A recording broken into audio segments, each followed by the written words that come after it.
Assalamualaikum warahmatullahi wabarakatuh. Kembali lagi dengan saya Aldi di channel Mereka Ada. Dimanapun kalian berada, saya doakan semoga kalian dalam kondisi sehat dan selalu diberikan kemudahan dalam menjalankan segala aktivitas. Balik lagi ke pendakian mistis, di mana kali ini saya akan membacakan cerita dari Mas Indra dan temannya yang bernama Mas Yayat saat mendaki ke puncak Gunung Kembang bertepatan dengan malam Jumat Kliwon. Seperti apa pendakian menegangkan mereka? Tanpa banyak basa-basi lagi, mari kita mulai ceritanya.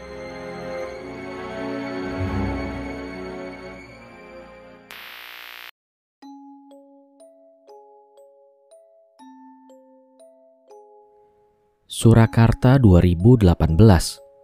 Sudah lama aku tak menghirup suasana sejuk pegunungan, merasakan dekapan kabut, dan mencium aroma tanah gunung sehabis hujan turun. Rasa rinduku pada gunung tak lagi terbendung, benar-benar membuatku ingin kembali ke sana. Setelah 6 bulan lamanya aku gantung karir karena sibuk dengan pekerjaan baruku. Tiap kali aku melihat gunung, hatiku selalu meronta, seakan meminta agar aku berpetualang lagi. Gayung bersambut, seakan Tuhan mengamini keinginanku. Minggu depan ada libur panjang di kantorku. Lantas aku langsung berkabar dengan satu temanku yang bernama Yayat untuk kembali mendaki gunung lagi. Kali ini aku dan Yayat memiliki keinginan yang sama, yaitu mendaki Gunung Kembang via Desa Blembem. Gunung yang memiliki ketinggian tidak lebih dari Gunung Prau ini seringkali diremehkan karena ketinggiannya yang tak seberapa. Tapi banyak di antara mereka mengaku kapok dan tak ingin mendaki ke sana lagi setelah merasakan medan sadis yang harus dilalui agar sampai ke puncaknya. Atas dasar itu, kemudian Gunung Kembang dijuluki sebagai gunung yang kecil-kecil cabai rawit karena medannya yang tak kenal ampun. Aku dan Yayat berencana berangkat Rabu malam dari Surakarta dan rencananya akan naik esok harinya. Tak terbersit sedikit pun tentang hal-hal negatif di kepala kami berdua, karena bukan hal baru buat kami mendaki gunung di hari Kamis malam Jumat. Singkat cerita, waktu berlalu. Hari di mana yang kami tentukan pun tiba. Setelah sama-sama lelah bergelut mencari penghidupan di dunia, kami berdua berangkat malam hari dengan menggunakan bus. Dengan kecepatan yang kian lama kian melesat cepat, bus terus berjalan membelah jalanan malam hari kala itu. Sementara aku dan Yayat menghabiskan waktu perjalanan kami dengan tidur. Mas, udah sampai mas, bangun. Aku mendengar sebuah suara, sambil menepuk-nepuk bahuku berkali-kali. Alhamdulillah aku telah sampai di Terminal Mendolo jam 3 pagi. Udara dingin menyambut kedatanganku dengan Yayat, hingga langsung menyebabkan bulu kuduku menari-nari dengan sendirinya. Dingin banget, Dot, celetuk Yayat kepadaku. Udah lama gak ngerasain gini ya, jadi rasanya dingin banget, jawabku pada Yayat. Ayo ngopi dulu, Dot, di warung sana, ajak Yayat kemudian. Sambil menunjuk warung yang ada di pojokan terminal, aku dan Yayat lantas melangkahkan kaki ke warung yang dimaksud oleh Yayat. Perlahan dan perlahan langkah kami semakin dekat. Sebuah pemandangan tak enak menyambut penglihatan kedua mataku. Aku melihat sesosok makhluk seukuran manusia dewasa, dengan kulit pucat berdiri menunduk di salah satu sudut warung. Dengan taring yang tumbuh di mulutnya, ia tampak sedang asik menyantap salah satu menu makanan yang ada di dalam warung itu. Rasanya melihatnya saja aku tak ingin, tapi apalah daya, mataku terlanjur melihatnya. Sosok yang menurutku hampir sama dengan tokoh Gerandong di serial Nenek Lampir itu, sempat melihat ke arahku dengan air liur yang bercucuran keluar dari dalam mulutnya. Jijik sekaligus seram yang kurasakan kala itu. Yayat, ucapku tiba-tiba memanggil Yayat setelah melihat sosok itu. Kenapa, Dot? Ayolah, udah dingin ini. Jawab Yayat kesal sambil terus berjalan ke arah warung. Yat, Yayat. Aku memanggilnya lagi, sambil menarik kerilnya dari belakang, lantas mengajaknya menjauh dari sana. Kenapa lagi sih, Dot? Ucap Yayat dengan muka kesal tanpa menjawab. Aku membawa Yayat pergi menjauh dari tempat itu. Setelah kurasa cukup aman, barulah aku menjelaskan atas apa yang aku lihat barusan. Yat.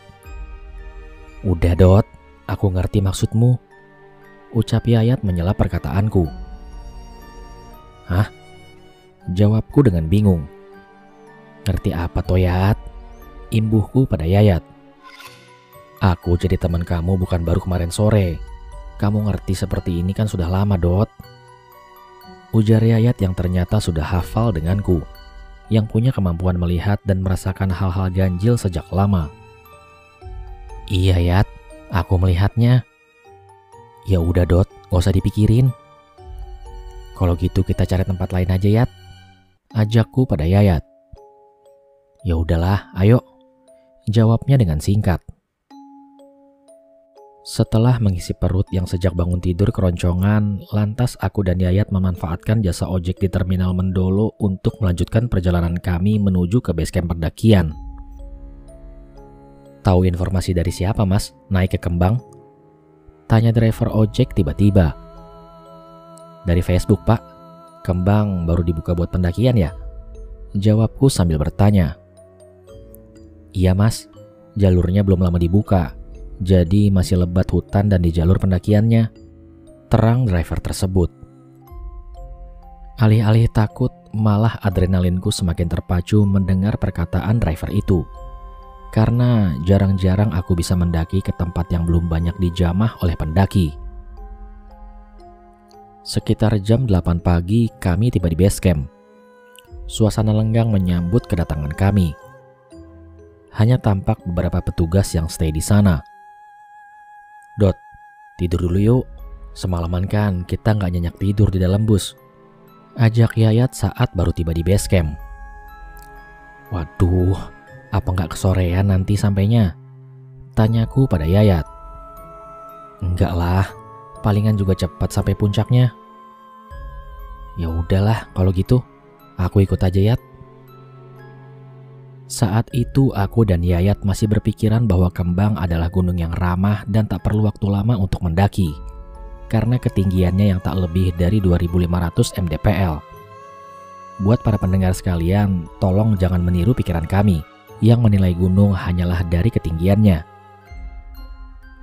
Suasana base camp yang sepi seakan mendukung untuk kami berdua rehat tidur sebelum memulai pendakian.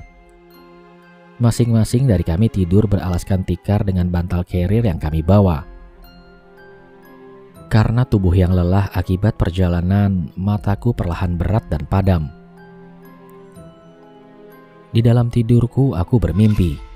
Aku didatangi oleh seseorang. Aku sempat bingung, siapa yang sebenarnya mendatangiku di antara gelapnya penglihatanku dalam mimpi kala itu. Dia perlahan datang dan memanggil namaku berkali-kali.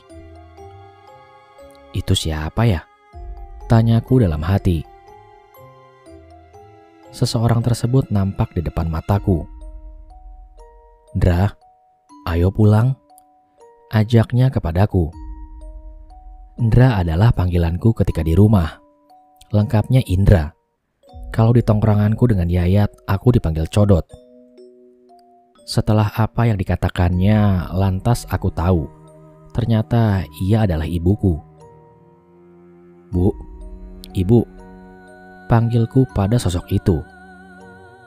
Ayo pulang, Ndra. Ucapnya dengan sama. Aku mendadak bingung. Kenapa ibuku datang ke sini? Kemudian memintaku untuk segera pulang. Baru saja ingin membuka mulut untuk bertanya mengapa ibuku mendatangiku lewat mimpi, tiba-tiba tidurku terkoyak tak kalah ketukan tangan di pundakku membangunkanku. Dot, bangun Dot. Ucap Yayat membangunkanku. Ada apaan, Yat? Jawabku dengan kesal. Jam berapa ini? Susah bener dibangunin. Udah jam 1 siang ini, jadi muncak nggak? Tanya Yayat dengan sedikit meninggikan intonasi. Namun saat bangun, aku masih dihantui rasa penasaran. Kenapa ibuku menemuiku dalam mimpi dan kemudian mengajakku pulang? Apakah akan ada sesuatu yang akan terjadi nanti? Apakah akan ada hal-hal yang menyambutku nanti? Semoga saja itu hanya perasaan negatifku saja. Karena aku selalu berkeyakinan, selama niatku baik, begitu pula aku mendapatkan balasannya. Dan begitu juga sebaliknya. Sempat terfikir olehku untuk bercerita kepada Yayat. Namun kemudian aku urungkan. Aku tak ingin perjalananku ini tersendat hanya karena aku. Aku kemudian memantapkan diriku sendiri sekali lagi. Bismillah, aman. Kamu kenapa, Dot? Tanya Yayat yang melihatku sedikit melamun. Enggak, Yat, enggak apa-apa. Jawabku dengan singkat. Singkat cerita, setelah semua perlengkapan beres disiapkan, perut sudah diberi makanan, sampailah saat mengurusi Maksi. Ya, aku yang mengurus. Karena Yayat lebih memilih diam bersandar pada kerilnya. Mas, yakin mau naik malam Jumat Kliwon begini? Tanya petugas basecamp yang berjaga saat aku tengah mengurusi Maksi. Emang ini malam Jumat Kliwon, Pak? Jawabku pada petugas basecamp. Karena aku sendiri tak tahu kalau malam nanti adalah malam Jumat Kliwon. Pikirku hanyalah malam Jumat biasa.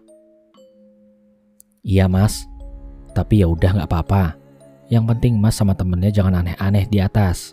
Dan jangan hiraukan kalau menemukan hal-hal ganjil. Ujar petugas basecamp tersebut. Aku kemudian menahan ludah. Jantungku seakan berhenti berdetak mendengar ucapannya. Seakan menyiratkan bahwa akan ada sesuatu hal yang entah apa akan menyambut kami di pendakian kami nanti. Ataukah ada kaitannya dengan mimpiku tadi? Sesaat keyakinanku mulai goyah akibat isyarat-isyarat yang seakan memberiku sebuah tanda yang sudahlah, semoga saja tak terjadi apa-apa. Kami pun melakukan doa sebelum pendakian. Dan setelah selesai berdoa, kami memulai petualangan kami. Kaki kami melangkah penuh dengan keyakinan. Dengan posisi Yayat yang ada di depan, kemudian disusul dengan aku. Saat itu cuaca cerah, dengan angin yang bertiup dan sesekali kicauan burung menemani langkah kami yang masih didominasi dengan kebun teh ini. Di sini dengan menghisap sebatang rokok, aku dan Yayat bercerita dan bercandaria atas cerita-cerita lama kami. Terlebih cerita tentang gunung-gunung yang pernah kami daki bersama. Hingga tak terasa kami sampai di pos Istana Katak. Dan semuanya berjalan normal hingga kami sampai di Kandang Celeng. Kandang Celeng kerap disebut juga sebagai pintu rimbanya Gunung Kembang. Karena di sini merupakan perbatasan antara kebun teh dengan belantara hutan rimba. Yat, ini kayaknya banyak celeng di sini. Ucapku pada Yayat setelah sampai di Kandang Celeng. Ya wes lah, pokoknya maju. Jawab Yayat dengan semangat. Walau nafasnya masih terengah-engah akibat medan di kebun teh yang langsung tak manusiawi. Dari nama posnya saja sudah bisa disimpulkan kalau area hutan ini dihuni oleh banyak sekali celeng atau babi hutan. Sedikit terbersit dalam pikiranku. Yang tinggal di sini semuanya celeng asli atau ada yang jadi-jadian. Semoga saja semuanya asli. Batinku dalam hati. Kami berdua tiba di sana sekitar pukul 4:30 sore. Maklum saja, kami termasuk dalam golongan pendaki siput, alias lambat. Ditambah medan yang ternyata terjal dari awal, membuat kami sedikit-sedikit berhenti. Kalaupun mau jalan cepat, apa yang kami kejar? Jodoh atau duit? Serangga-serangga hutan mulai menggema bersahutan di seluruh penjuru hutan. Dan cahaya sore hari pun malu-malu mengintip dari balik pohon yang cukup lebat. Ternyata begini, menjamah gunung yang baru saja dibuka untuk pendakian. Sunyi dan sepi. Selain hutannya masih tergolong rapat, dari tadi kami tak menjumpai pendaki sama sekali. Hanya sesekali petani teh yang kami jumpai dari tadi. Memang, dalam buku tamu hari ini, namaku dan Yayat berada paling atas. Namun kemarin ada 2 rombongan pendaki yang naik. Semoga saja mereka masih ada di puncak, atau minimal berpapasan di jalur pendakian. Secara tiba-tiba kabut perlahan datang, seiring dengan langkah kaki kami berdua yang kian tinggi. Suasana hutan yang masih sangat rapat ditambah kabut yang menghiasi benar-benar merubah suasana pendakian. Yang awalnya asik dan tenang seketika mendadak menyeramkan. Bagaimana kalau tiba-tiba ada celeng yang menyerang? Atau demit yang datang? Aku pun benci dengan pikiranku sendiri yang selalu parno ini. Langkah semakin naik, sore perlahan pamit, berganti dengan gelapnya malam. Ditambah jalur pendakian yang kian lama kian sulit, berkali-kali membuat langkahku terhenti menghela nafas. Ini jalur kok nggak ada bonusnya ya? Celetuk Yayat secara tiba-tiba. Jaga mulutmu Yat, jawabku sedikit kesal, karena perkataannya yang sedikit mengumpat. Tak berselang lama, aku dan Yayat beristirahat di tepi jalur. Dan secara tiba-tiba, kami berdua dikejutkan dengan suara auman serigala yang nampaknya tak jauh dari tempat kami duduk. Tanpa mengeluarkan kata-kata, aku dan Yayat saling pandang. Apakah ini suatu pertanda? Sebelum melanjutkan perjalanan, kami berdua memakai jaket kami masing-masing. Karena semakin malam, udara semakin dingin dirasa kulit. Yuk jalan, ucap Yayat sambil berdiri, memberi kode agar kami kembali berjalan lagi. Berjalan saat gelap di sini memang menjadi tantangan tersendiri. Jalur yang terjal, ekosistem yang masih rapat, dengan hanya mengandalkan cahaya lampu benar-benar menyulitkan pandangan kami. Nafasku dan nafas Yayat saling bersahutan, karena terus dihajar medan yang terjal ini. Tiba-tiba aku merasa perjalanan menjadi sangat aneh. Mengapa kami tak juga menjumpai pos selanjutnya? Seharusnya jika sesuai arahan petugas basecamp dan peta jalur pendakian yang aku bawa, kami seharusnya sudah berada di pos Liliput sejak tadi. Yat, nggak ada tanda-tanda pos ya? Tanyaku kebingungan. Gak tahu Dot, perasaan dari tadi muter-muter gak sampai-sampai, lama banget, jawab Yayat kepadaku. Aku dan Yayat bingung, karena sudah molor 1 jam lebih dari waktu yang diperkirakan. Yayat lantas menghentikan langkahnya, lalu melihat kertas bergambar peta jalur pendakian yang kami bawa. Ia mencoba memastikan sekali lagi, kalau kami tidak salah jalan. Bener kok ini, ucapnya dengan pelan. Jam kala itu sudah menunjukkan pukul 7 malam. Tapi setengah perjalanan juga kami belum tempuh. Sementara sudah menjadi pantangan dari basecamp bagi setiap pendaki agar tidak mendirikan tenda di dalam hutan. Camp area hanya ada di puncak gunung. Dot, minta rokok, ucap Yayat kepadaku. Aku pun mengerti. Dalam hati, Yayat juga takut menyaksikan kejanggalan ini. Tapi ia berusaha menutupi ketakutannya dengan sebatang rokok yang ia hisap dalam-dalam kala itu. Aku dan Yayat kembali duduk di atas batang pohon tumbang di tepi jalur. Suara serangga hutan yang masih terus menemani kami, ditambah auman serigala berkali-kali masih kerap terdengar di telinga kami berdua, yang cukup membuat aku dan Yayat bergidik tak kalah mendengarnya.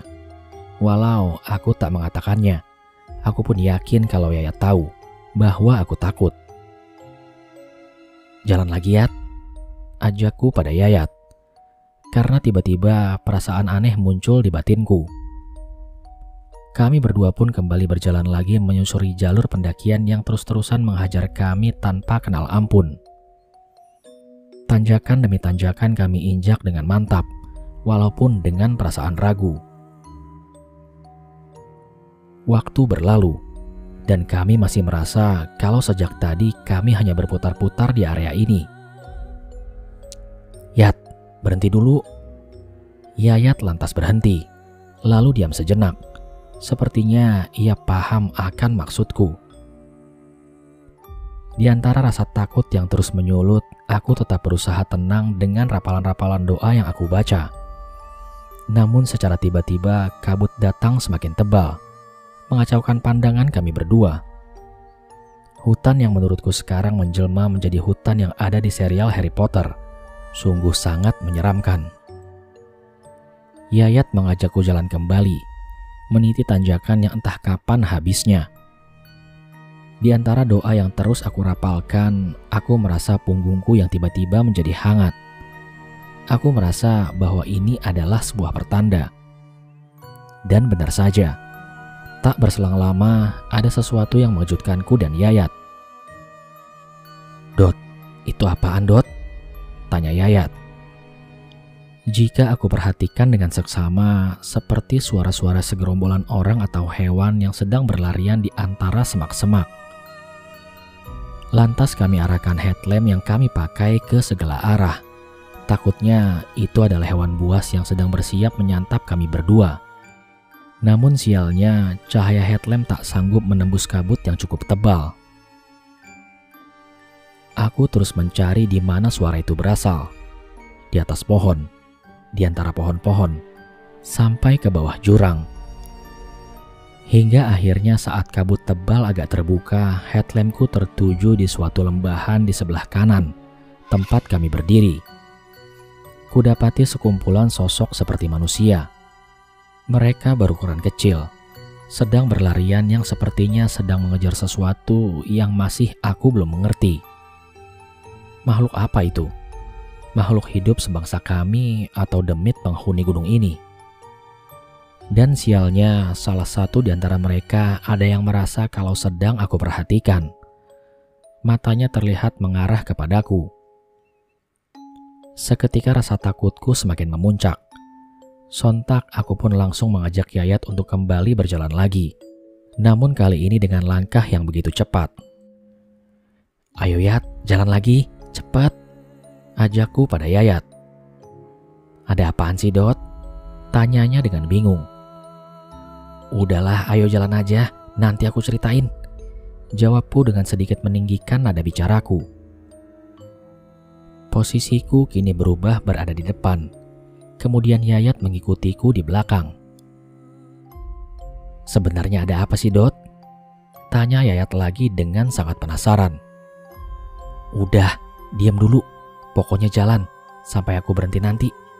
Jawabku pada Yayat. Tak peduli nafasku tersengal-sengal dan jantungku yang semakin berdebar. Aku terus berjalan ke arah jalur yang aku yakini. Yang sebenarnya aku sendiri tak tahu kalau arah ini benar atau tidak. Yang terpenting sekarang adalah menjauh dari gerombolan makhluk tadi. Dot, aku lelah Dot, ucap Yayat kepadaku. Tahan dulu Yat, cepetan jalan dulu, paksaku pada Yayat. Auman serigala masih sesekali terdengar sampai di telingaku. Suara semak belukar sejak tadi masih jelas juga terdengar di telingaku. Apa mereka masih mengejar kami? Takut dan bingung bercampur menyelimuti perasaanku. Akan jadi apa kami kalau mereka sampai menemukan aku dan Yayat? Ya Allah, lindungi kami. Rapalan doa dan sholawat tak henti-hentinya aku baca. Cukup lama aku paksa Yayat untuk terus berjalan mengikutiku tanpa berhenti. Hingga akhirnya aku berhenti di sebuah tempat yang menurutku sudah aman dari gerombolan makhluk itu. Kemudian aku dan Yayat bisa menghela nafas sedikit di sini. Kusempatkan minum dengan air mineral walau tak banyak. Ada apa sih Dot? Kok kayak dikejar hantu? Tanya Yayat kepadaku. Lu sadar gak Yat? Waktu tadi pas kita lagi cari suara kresek-kresek, lu lihat nggak? Tanyaku pada Yayat. Hah? Lihat apaan sih? Aku juga nggak tahu itu golongan apa. Manusia tapi kerdil-kerdil begitu. Terus jumlah mereka banyak. Jelasku pada Yayat. Sebentar Dot, kamu ingat gak setelah kandang celeng kalau sesuai peta pendakian itu pos apa? Tanpa menjawab, aku buka lipatan-lipatan kertas bergambar peta pendakian. Aku lihat dan baca baik-baik, dibantu cahaya headlamp di kepalaku. Ternyata di situ bertuliskan pos Liliput. Harusnya itu pos Liliput, Yat. Jawabku pada Yayat. Sebenarnya kita ini di mana, Dot? Tanya Yayat yang juga makin bingung. Dari tadi kita belum menemukan papan bertuliskan pos Liliput. Tapi aneh, ada banyak makhluk-makhluk kerdil. Terus, apa kita udah sampai di wilayah mereka? Apa ini pos Liliput? Yat, kita di mana ini, Yat? Tanyaku yang juga tak kalah bingung. Di posisi ini aku dan Yayat benar-benar bingung. Sebenarnya kami berada di mana? Apakah kami tersesat? Tapi kurasakan sejak tadi langkahku dan Yayat berada di jalur yang tepat dan selalu melewati jalan setapak layaknya jalur pendakian. Lantas aku mengajak Yayat untuk membaca ayat kursi untuk menetralkan keadaan dan mental kami. Bismillah, ayo Yat, jalan lagi. Gantian aku yang di depan. Ajakku pada Yayat. Kami berdua kembali menyusuri belantara dengan harapan bisa sampai ke tujuan kami selanjutnya atau kembali ke jalur pendakian yang benar. Aku berpesan pada Yayat agar di setiap langkah selalu diiringi doa dan sholawat yang dipanjatkan. Namun sudah 1 jam menyusuri, masih belum juga kami berdua menemukan jalur pendakian yang benar. Jika dilihat dengan mata normal, jalur pendakian yang kami lewati selayaknya jalur pendakian normal. Namun aneh, kenapa kami tidak juga menjumpai papan-papan petunjuk jalur pendakian? Apakah kami berdua berpindah ke dimensi lain? Ya Allah, berikan petunjuk-Mu. Pendakian yang kukira berjalan seperti biasanya ternyata malah begini. Mimpi apa aku semalam? Bisa-bisanya malam ini aku terperangkap di dalam hutan bersama satu sahabatku. Kulihat jam yang melekat di tangan sudah menunjukkan pukul 9 malam lebih. Aku dan Yayat terus berusaha tenang, walau dalam hati rasa takut yang tak terbendung sudah menyelimuti. Perjalanan kembali kami lanjutkan, hanya dengan satu modal kami, yaitu keyakinan. Keyakinan kalau kami bisa kembali ke jalur pendakian yang semestinya, dan kami berdua bisa sampai di puncak malam ini dan beristirahat di sana. Aku tidak mengharapkan terjebak di wilayah ini yang tak aku mengerti. Aku hanya ingin kembali lagi. Aku hanya ingin menikmati pendakianku kali ini tanpa hal-hal seperti ini. Ayo Yat, semangat, kita pasti bisa kembali. Ucapku menyemangati Yayat dan diriku sendiri. Kali ini jalur yang kami lewati lebih miring dari sebelumnya. Untungnya kabut sudah menghilang, jadi tak ada lagi yang menghalangi penglihatan kami. Naik turun menyusuri jurang yang kami lewati berkali-kali, sampai di mana titik kami berdua sudah benar-benar lelah. Selain tenaga, mental kami berdua sudah sangat terkuras akibat diputar-putarkan di tempat ini. Kesunyian malam kala itu benar-benar terasa sangat lama bagiku dan Yayat. Waktu yang normalnya berjalan 1 jam, tapi bisa berjam-jam kami rasakan. Keringat dingin tak henti-hentinya mengalir dari balik bajuku. Persediaan air pun kian lama kian berkurang. Untung saja aku dan Yayat membawa perbekalan logistik yang lebih. Jadi kami berdua bisa sedikit aman untuk sekarang. Tapi lagi-lagi keadaan belum juga memihak kepada kami. Di antara kesunyian dan gelapnya malam, tiba-tiba sayup aku dan Yayat mendengar suara celeng berada di dekat tempat kami beristirahat. Coba Yat, dengerin suaranya. Ini gak hanya satu Yat, ini banyak. Ucapku dengan gugup, setelah mengetahui kalau suara celeng yang aku dengar sepertinya lebih dari 1. Ayo sembunyi Dot. Cari tempat yang jauh dari jalanan ini. Kayaknya celeng-celeng itu bakal lewat jalan ini. Ajak Yayat kepadaku. Dengan sangat hati-hati, aku dan Yayat melangkah lagi, mencari tempat yang aman untuk kami berdua bersembunyi dari gerombolan celeng yang akan melewati jalanan itu. Dot, olesin keril sama badan kita pakai minyak angin, biar bau makanan yang kita bawa gak bisa kecium sama si celeng itu, suruh Yayat kepadaku. Kami berdua bersembunyi di balik batu besar dan batang-batang pohon yang tumbuh mengelilinginya. Headlamp sudah mati. Cukup jauh jaraknya tempat ini dari tempat kami istirahat tadi. Tapi penglihatan kami sayup-sayup masih bisa sampai melihat ke sana, karena kabut yang sudah hilang dan cahaya bulan yang terang sedikit memberikan kami cahaya.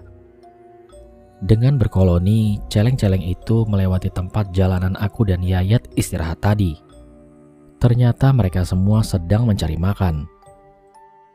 Jumlah mereka sangat banyak dan terus mengeluarkan suara yang aku sendiri tak bisa menirukannya di sini. Sampai-sampai aku dan Yayat sulit untuk menghitung jumlah mereka. Ukurannya pun macam-macam. Dari yang berukuran masih peranakan sampai yang besar. Aku menelan ludah sendiri saat melihat celeng yang berukuran hampir sebesar kerbau. Sangat besar sekali. Dalam doa aku selalu meminta agar bisa lekas bebas dari keadaan genting ini. Ingin rasanya aku lekas berlari sekencang mungkin dari sini. Tapi setelah aku perhitungkan baik-baik, pasti langkahku tidak akan ada apa-apanya jika dibandingkan dengan mereka celeng-celeng itu. Lagi-lagi aku dipaksa untuk bertahan. Di situasi yang sangat sulit ini aku rasakan. Seketika pundakku ditepuk oleh Yayat. Ia nampaknya juga heran melihat celeng berukuran raksasa itu. Tapi ada yang membuat kami lebih heran daripada itu.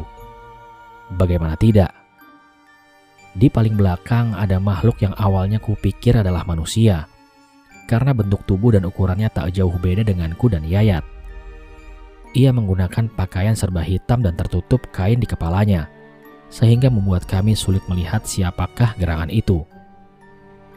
Gelapnya malam benar-benar menyulitkanku dan Yayat untuk memastikan siapa seseorang yang berbalut kain yang serba hitam itu. Aku membenarkan posisi. Ku cari posisi senyaman mungkin, tapi tetap dengan gerakan yang senyap agar tidak menimbulkan suara yang bisa mengundang celeng-celeng itu dan dapat menerkam kami sesuka mereka. Ku sempatkan lagi melihat Yayat. Ia tampak sangat ketakutan. Keringat tampak mengalir di antara headlamp dan dahinya. Yat, aku takut Yat. Tapi keadaan memaksaku untuk diam, supaya keadaan tidak menjadi semakin sulit. Mataku kembali mengarah kepada sosok makhluk yang belum aku ketahui batang hidungnya itu. Saat ia lama-lama mendekat, dengan penglihatanku jelas aku bisa melihatnya. Ternyata makhluk yang sempat aku kira manusia itu adalah... Ia berbadan manusia, tapi yang tumbuh di atas lehernya bukanlah kepala manusia, tapi yang tumbuh di atas lehernya adalah kepala celeng. Ya Allah, pemandangan apa lagi ini? Kali ini aku benar-benar ingin sekali berlari dan berteriak sekencang mungkin. Tapi bagaimana jika mereka menangkap kami berdua? Bagaimana jika aku dan Yayat dijadikan sebuah hidangan bagi mereka malam ini? Rapalan doa semakin cepat kupanjatkan. Nafas Yayat ku dengar ngos-ngosan di telingaku. Aku yakin, barusan ia juga melihatnya. Sosok yang entah siluman celeng atau apalah itu. Lantas aku memberikan kode kepada Yayat agar tetap tenang dan diam, sampai apa yang ada di depan mata kami itu menghilang. Kusempatkan lagi melihat jam. Namun aneh, jam yang tadinya baik-baik saja tiba-tiba mati entah kenapa. Apa ini arti dari mimpiku tadi? Apa ini alasan kenapa ibu menghampiriku dalam mimpi tadi dan memintaku untuk pulang? Kondisi kami yang semakin melemah tidak kami hiraukan. Yang terpenting saat ini adalah menguatkan mental kami. Tubuh boleh lemah, tapi asalkan hati, pikiran, dan mental kami harus kuat. Aku yakin semua ini bisa kami lalui. Setelah mereka menghilang dari mataku, aku harus jalan lagi. Aku yakin aku bisa terbebas dari semua ini. Selama aku yakin, pasti Allah selalu bersamaku. Singkat cerita, pemandangan mengerikan itu hilang dari mataku. Dengan sedikit menghela nafas lega, kemudian aku mengajak Yayat untuk berjalan lagi. Kali ini rencanaku adalah mencari tempat terbuka, agar aku bisa melihat dengan bebas di mana posisi kami saat ini. Namun lagi-lagi keadaan mempersulit kami. Tiba-tiba kabut datang perlahan menghalangi penglihatan kami. Apakah ini ulah para dedemit di sini, yang tak rela kami berdua terbebas dari situasi ini? Kali ini aku dan Yayat melantunkan sholawat agak kencang di setiap langkah kami. Masih dengan modal keyakinan, kami pun terus berjalan. Entah sudah berapa lama kami berjalan. Yang terpenting adalah kami harus keluar dari situasi malam ini juga. Susah payah kami berdua berjalan menembus belantara dan kabut ini. Hingga saat aku dan Yayat tengah merebahkan lelah di antara kabut yang masih tebal, cahaya senter terlihat dari arah bawah.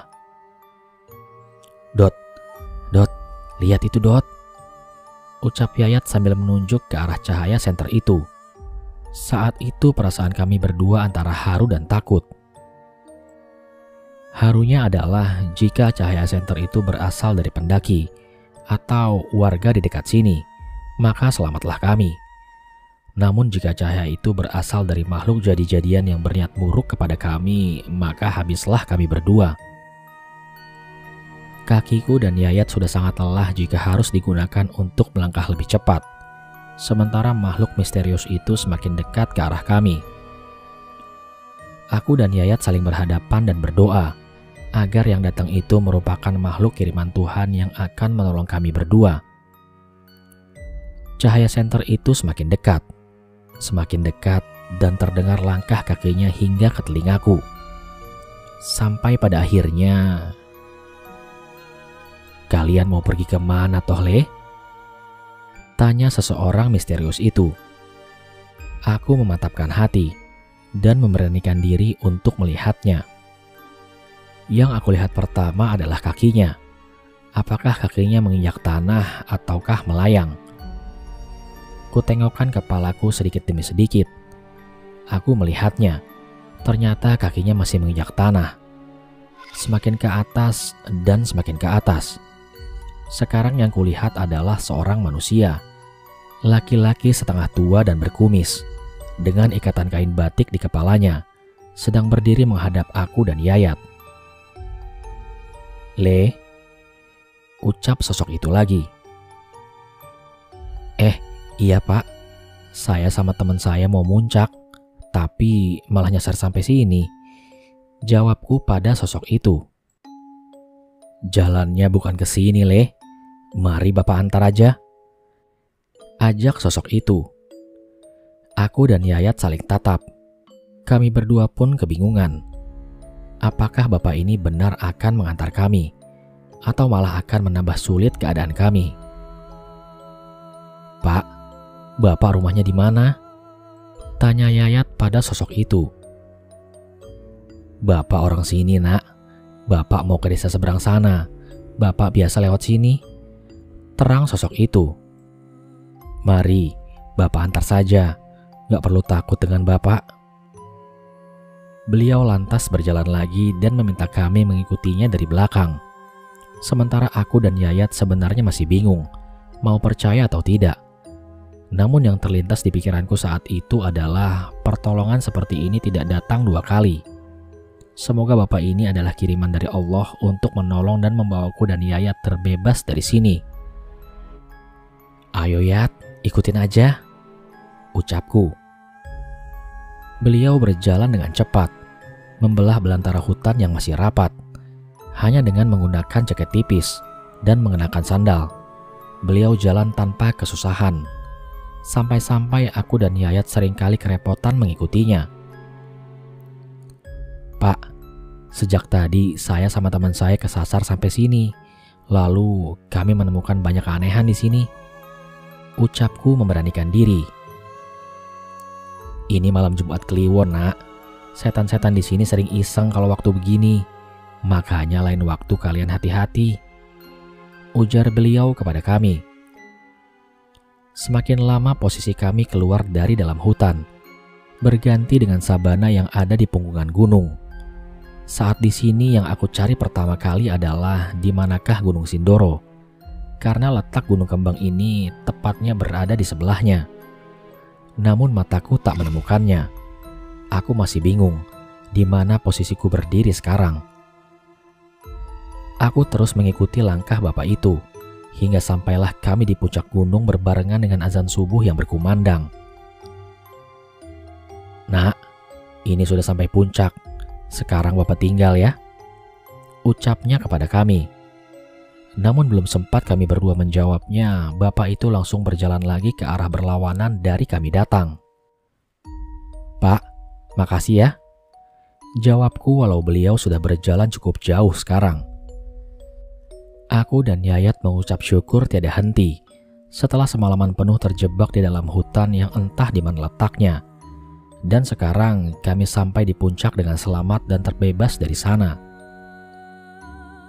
Kupaksa tubuhku dan Yayat sekali lagi untuk membangun tenda terlebih dahulu, agar kami bisa beristirahat dengan tubuh kami yang sudah sangat lelah. Singkat cerita, matahari perlahan menampakkan jati dirinya. Kami yang berada di dalam tenda merasakan kehadirannya. Malam yang dingin dan sunyi pun berganti dengan hangatnya mentari pagi. Dan setelah cukup dengan tidur, kubuka tenda dan memasak untuk kami sarapan pagi ini. Di luar tak seorang pun kami temui, hanya ada tenda kami yang berdiri. Dan setelah semuanya beres, kusempatkan foto-foto dengan Yayat sebelum turun ke base camp. Aku kembali melihat jam di tanganku yang semalam tadi. Namun aneh, di sini jamku normal lagi. Namun aku tak mau memikirkannya dulu sekarang. Yang terpenting adalah hanyalah turun dengan selamat. Di pagi setengah siang, tepatnya jam 10 pagi, kami berdua memulai perjalanan untuk turun. Sebelum turun sempat aku menemukan beberapa celeng berkeliaran di puncak gunung, sehingga membuatku teringat dengan kejadian semalam. Seperti perjalanan naik, saat turun tak seorang pun kami temui. Kami melangkah dengan hati-hati, karena kami tak ingin kejadian semalam terulang lagi saat perjalanan turun. Saat perjalanan turun, kami tak menemukan rintangan apapun. Yang ada hanyalah turunan-turunan terjal selayaknya gunung-gunung. Singkat cerita, setelah melewati hutan dan perkebunan teh, kami pun sampai di base camp dengan cepat. Di sini kami melaporkan semua data dan sampah yang kami bawa. Tak satupun sampahku yang kurang, menandakan bahwa diriku ini tak membuang sampah waktu di puncak. Ingin rasanya aku menceritakan kejadian semalam kepada mereka. Namun biarkan ini menjadi ceritaku sendiri dengan Yayat. Biarkan ini menjadi pelajaran kami berdua, agar lebih berhati-hati dalam mendaki gunung. Setelah urusan administrasi selesai, kami berdua mengistirahatkan tubuh kami, lalu kemudian mandi dan mengisi perut yang sudah keroncongan. Saat semua selesai, kami berdua pulang dengan dua pertanyaan yang belum kami ketahui jawabannya. Yang pertama, di manakah saat kami tersesat semalam? Dimensi lainkah atau di mana? Lalu yang kedua adalah siapakah bapak-bapak semalam? Belum sempat aku tanya siapa nama beliau. Rasanya aku ingin sekali bertemu dengannya untuk sekadar berucap terima kasih sekali lagi. Akhirnya aku dan Yayat kembali pulang ke kota kami dengan rasa syukur yang kami panjatkan. Pendakian yang kukira akan semulus seperti pendakian-pendakian sebelumnya ternyata malah memberiku cerita semenantang ini. Semoga ini menjadi pelajaran untukku dan kami berdua.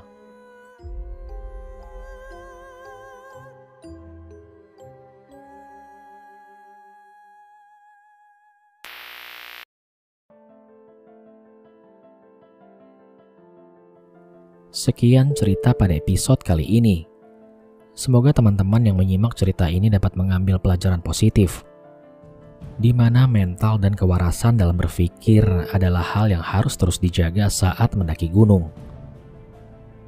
Terima kasih saya ucapkan kepada teman-teman yang sudah setia menyimak cerita di tiap episode mereka ada. Sampai di sini dulu perjumpaan kita kali ini. Sampai bertemu pada episode selanjutnya. Saya Aldi pamit undur diri dari hadapan kalian. Wassalamualaikum warahmatullahi wabarakatuh.